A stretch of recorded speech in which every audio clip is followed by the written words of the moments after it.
Graça e paz, meus irmãos. Pastor Gilson Soares, da Igreja Boas Novas, em Guarabira. Prazer imenso passar aqui para trazer as mensagens de Smith Wigglesworth.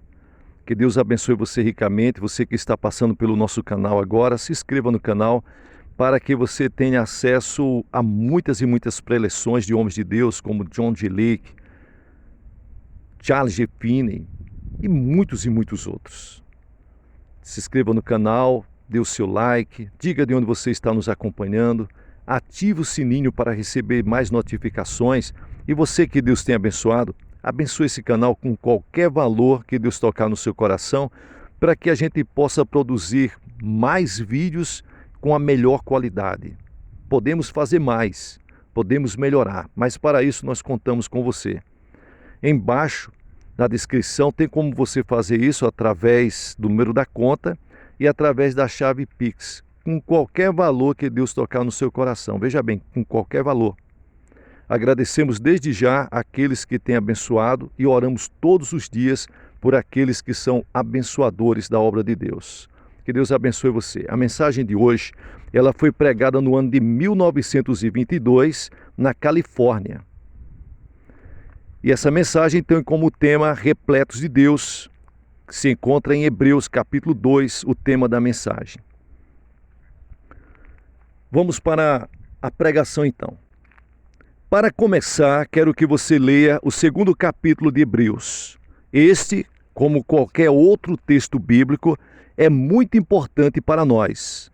É difícil escolher uma passagem especial dentre as que nos traz a atenção e dentre aquelas que nos chama realmente ao coração de Deus. Toda a Bíblia, ela é a palavra de Deus. Então fica-nos difícil, porque é tudo tão verdadeiro e significa tanto para nós que o nosso coração queima e se abrasa ao ler e ao examinar a palavra de Deus. Devemos entender que Deus, nestes tempos, quer nos levar para a vida perfeita de tal forma que nunca precisemos, em qualquer circunstância, sair da sua palavra para nada. Algumas pessoas têm um interesse muito pequeno pela plenitude de Deus. Muitas outras estão satisfeitas com apenas uma pitada, um toque daquilo que Deus tem para ela. Veja, Deus é muito grande, como Paulo diz, quem poderá entender as profundezas de Deus, ou a largura, porque Deus é muito grande. Você pode imaginar Deus dizendo: se eles soubessem o quanto poderiam ter, há cristãos que vão a Deus com um vaso maior e saem satisfeitas. Mas você pode sentir o quanto o Senhor deseja que tenhamos tal anseio muito mais, de tal forma que apenas o próprio Deus o satisfaça. Suponha que uma mulher tenha uma ideia melhor do que quero dizer, ao imaginar uma criança chorando, sendo levada de uma pessoa para outra, nunca sendo satisfeita até encontrar o peito de sua mãe. Igualmente, não existe paz, ajuda, fonte de força, poder, vida, nada que possa satisfazer o choro de um filho de Deus, a não ser a palavra dele. O Senhor tem um jeito especial de satisfazer o choro dos seus filhos. Para abrir as janelas do céu para nós, Deus espera até que tudo o que não diz respeito a Ele seja removido das profundezas do nosso coração. Ninguém deve sair seco da presença de Deus. O Senhor quer que você saia cheio, seja cheio, satisfeito e agradecido. Deus deseja que você seja como um jardim regado, cheio da fragrância de sua alegria celestial, até perceber, afinal, que tocou a imensidão. O Filho de Deus veio com o propósito de levantar, formar, moldar e remodelar o homem, até que ele haja segundo a mente de Cristo. Sei que um terreno seco pode ser inundado, mas Deus me livre de alguma vez desejar algo menor do que uma inundação espiritual. Não me inclinarei para pequenas coisas quando tenho um Deus tão grande. Por causa do sangue de Cristo derramado para a expiação dos pecados, podemos ter riquezas. Sim, todos os tipos de riquezas, porque Deus é rico. Necessitamos da atmosfera calorosa, do poder do Espírito para nos levar cada vez mais perto do Senhor, até que nada, além de Deus, possa nos satisfazer. Poderemos ter alguma ideia do que Deus deixou depois de tomarmos posse de tudo o que pudermos. Assim como o pardal, ao tomar um gole da água do oceano, nós, depois de experimentarmos um pouco do poder de Deus, olhamos em volta e exclamamos: que oceano vasto! Eu poderia ter tomado muito mais se tivesse espaço. Você alguma vez, ou algumas vezes, tem recursos que pode usar, mas não sabe. Não percebe que pode estar morrendo de sede bem perto de um abundante rio.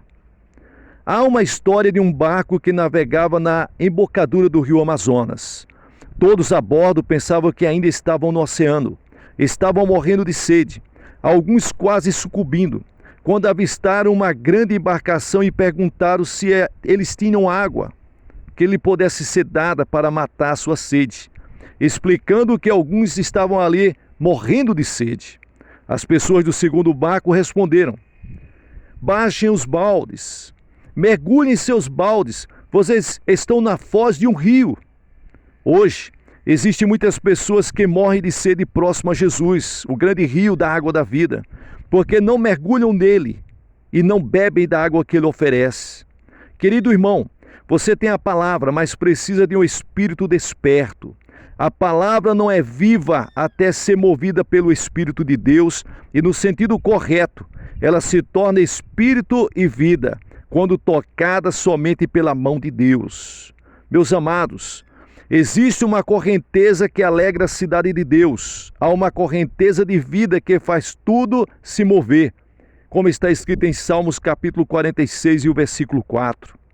Há um toque vivificante e semelhança divina operada pela palavra de Deus que não vem de outro lugar a não ser de Deus, dele mesmo.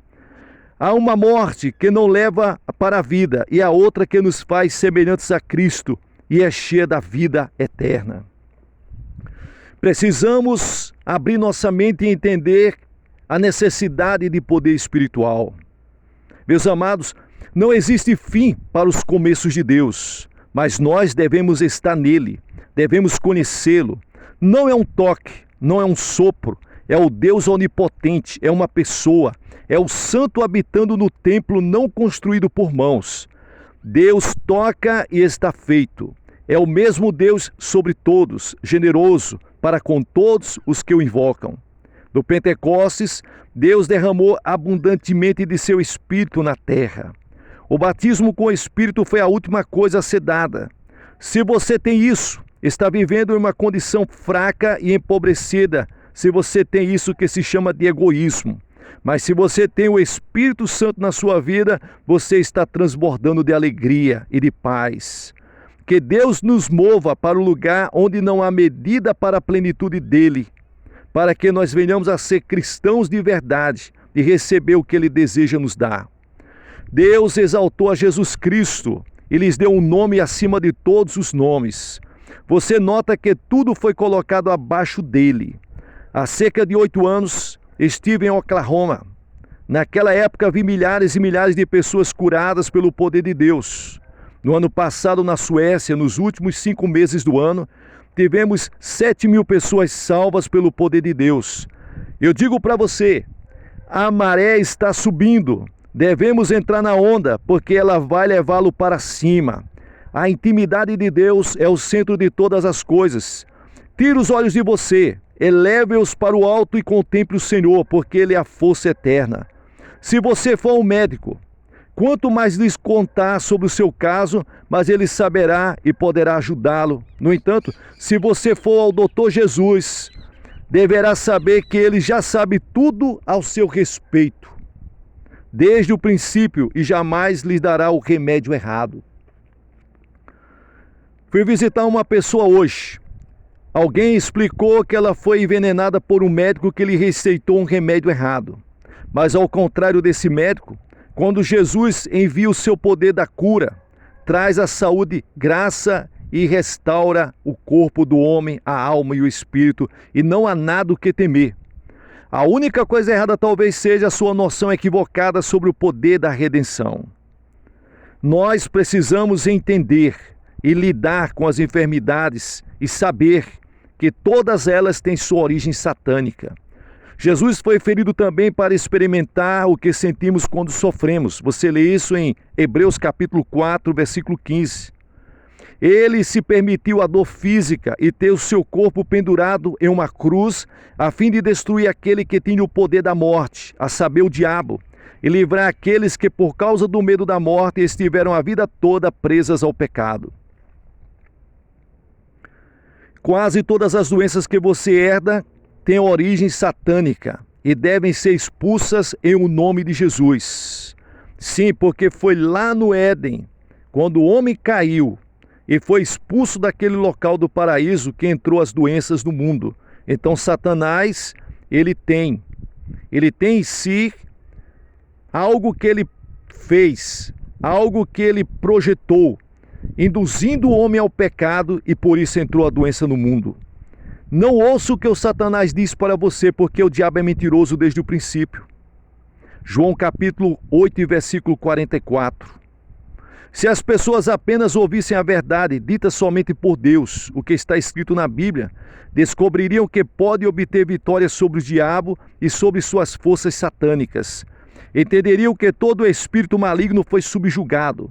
Descobririam que elas sempre estiveram no lugar do triunfo em Cristo, como está escrito em Efésios capítulo 2, sentados nos lugares celestiais, e que reinarão em vida por intermédio do nosso Senhor e Rei Jesus Cristo.